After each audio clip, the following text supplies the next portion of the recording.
So today I am going to absolutely rip my airplane apart,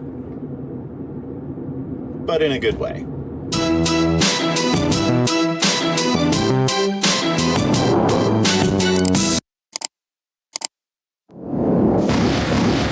So I'm on my way to the airport. Today I am going to start pulling everything out of the airplane in preparation to do the renovation to the interior on that. Timed it because the plane's got to come down for its annual inspection this month anyway. So most of the stuff had to come out. So it's a great time to kind of kill two birds with one stone. Gonna get out there, take everything out of it, and then I'll get in the process from there of cleaning it all out and getting it ready for a new interior. First step in the process, as I've mentioned it before, taking a lot of pictures, a lot of video of everything in the airplane. Before I take anything out, I want to know exactly kind of how everything fit together. So I'll take a lot of pictures from a lot of different angles, and then the same thing as I progress through the project. So I'll take you guys along with me as I do that. First step will probably be getting the seats and stuff out, and then we'll just continue from there with pulling carpet, pulling headliner, and get it all down to bare metal. Once we do that, start cleaning everything up, and then get it prepped for the install. The other nice thing about doing this, you know, for an airplane, especially if it's a new airplane to you, is it really gives you a good opportunity to kind of get down inside the airplane and really check detail inspection for any corrosion the aircraft might have. So when you do the annual inspection, you usually pull a lot of stuff out anyway and kind of, you know, check all the really important areas for any kind of corrosion. But doing a full renovation like this, you know, everything 100% comes out. It'll be all the way down to bare metal on the inside. And as an owner, you know, you can really get to know your airplane a little bit. And just bear in mind, I've never done anything like this before. But, I mean, how hard can it be, right?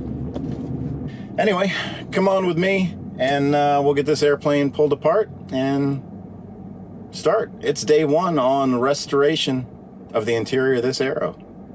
So there's the original interior of the aircraft. As you can tell, the headliner definitely needed to be replaced. Seats, all in good shape. They were just kind of dated.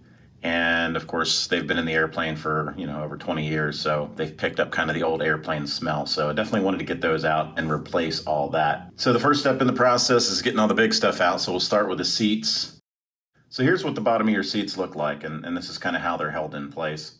At the front of the seats, you've got the legs, and they've got a little round disc at the bottom of those. Position those in.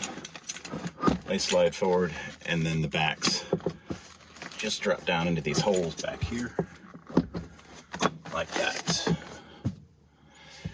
Best way to get the seats out, just give a couple taps on the back here, and then lift up. Comes out of the hole, and I just slide it right out of the track. The front seats, a little bit different. The seats sit on the tracks, and at the back of the tracks, there's an exit point here. It's got a little cover on top. It's got a couple of screws. You can see where they came out. So you just take those covers off. Same thing on the front of the tracks, as you can see on this seat over here. So just take those covers off first. Next step is to slide the seat back. You can see the seat runs on these rollers. So you're just going to slide the seat all the way back and then lift up when both of the back sides get here. Then two forward rollers on the seat, which are down here. You're just going to slide those rollers forward and then lift out of the front, and then the whole seat just comes right out of those tracks. And that's all there is to it. Just make sure you lift up on your little slide lever here to make the pins come out of the holes, and you're good to go. The back seats sit on this wooden bench. It's just a piece of wood that's covered in carpet, and that covers a lot of there's some hydraulic lines and some other stuff underneath there. But basically, once you get the seats out of that, then removing the bench is pretty straightforward. Along the back edge of that bench, there's a piece of metal trim. You just take all the screws out of that, and then the bench actually just lifts right out. These little side vent covers here, those are screwed down into the wood. They're not attached to the side or anything. So you can take them out first, or you could actually just take that whole wooden bench out with them still attached and take them out later. I went ahead and took them out first. And then each of those metal plates that you see on the wooden bench, those are just screwed down into the wood with some T-nuts on the back of that. So those can be removed later on. The idea here is that when you do an annual inspection, all you have to do is remove that back piece of trim once you've got the seats off, and then really this thing just lifts right out of there to reveal what's beneath it so you can do a good maintenance inspection on that area. So next up was just removing a lot of the trim pieces, some of the brackets that cover where the seat belts are. There's an assist handle for passengers coming out of the back seat that just comes out with a screw. And then very carefully taking all the window trim down around the windows. The window trim, there's some screws that hold that at its bottom, but mainly what's holding that in place is this channel that goes across the top, and they slip up into that. So once you take the screws out of the bottom, there's a little bit of tension there between the top channel and where they're sitting down on top of your side panels. So usually a good idea, you kind of push down on that side panel because it's got a little bit of play in it so that you can kind of break that tension, and then slowly kind of lift up and then rotate it out from the bottom, and it'll drop down out of that channel. This stuff's really fragile, especially if it's been in your airplane for a long time, which mine certainly has. And it's already got some minor cracks here and there from just over the years. But you want to be as careful as you possibly can getting this stuff out. Even though these things are just made of just PVC plastic, they're pretty pricey to buy new ones. Unfortunately, they're $100 or more, several $100s for some of these pieces, just because it's an airplane part, so it's a little bit expensive. So take as much care as you can getting those out of there, and then you can do some minor repairs on that. Like I said, take lots of pictures along the way. I took pictures before I pulled each and every component out, just to remember exactly how it went in, what sat on top of what, that kind of thing. And then you can start working on the side panels. They come out pretty easy as well. There's a few screws that get removed from that, but a lot of these pieces are held in place a lot of times by some of the tension that's in there between different pieces of it. But just take your time with it, and those will kind of lift right out of there. So once you've got all those out, then you can start in on the carpet. It's been glued down, so it's going to leave a lot of adhesive residue behind, and that's going to be the biggest part of the cleanup process on the back end of that. So I didn't take any pictures or video taking down the headliner, but it's really straightforward. The glue that holds it up there does a really good job of holding it in place, but it's also pretty easy to peel it off. So the best approach is just go to one of the edges and start slowly kind of peeling it back.